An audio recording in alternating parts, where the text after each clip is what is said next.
are those people?" Masai ran to the front door. Since losing their parents, Masai and his sister Dura lived alone in western Kenya, and it was very rare for them to have visitors. As the men got closer, Masai recognized the address symbol. "Dura, Dura, it's the same people who gave us our little school," he said excitedly. Dura joined him at the door, and the two men handed each of them their very own blanket.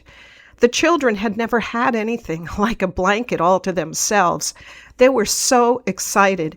Masai grabbed his blanket and jumped for joy. Then he ran into the little hut and held it, and he thought, "I just want the goodness of those Adra people to seep into my bones."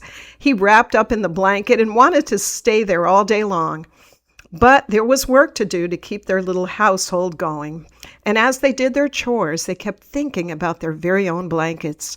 The next day, the two children walked to school, and pretty soon they broke into a run so they could tell all the other boys and girls about their blankets.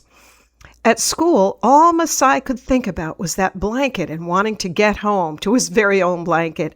He made plans for Dura to walk alone with her friends so that he could run ahead.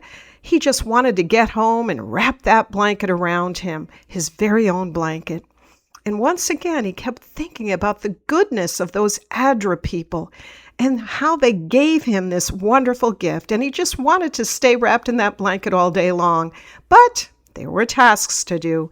But as they did their tasks, Masai just broke into a big grin, thinking about that blanket waiting for him at home. The next day, the two children walked to school again, and when they got there, Masai began to have a conversation with his good friend Kamari, and the more he talked, the more he began thinking about something he needed to do. This time, they walked home slowly, and Masai grabbed his blanket and thought, "I have to do this, and I know I can." He wrapped himself in his blanket for one last time. When he got home, he threw himself into his household tasks, thinking again about the blanket. Finally, he entered the house where Dura was sitting, and he crossed the room, went over to Dura, and tried to think how he could bring up the subject. Finally, he looked at his sister and said, "Dura, can you share your blanket with me?" Dura was surprised. She said, "You already have your own blanket."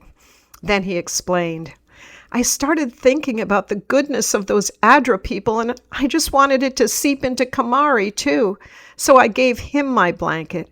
Dura, giving is the most wonderful thing you can do."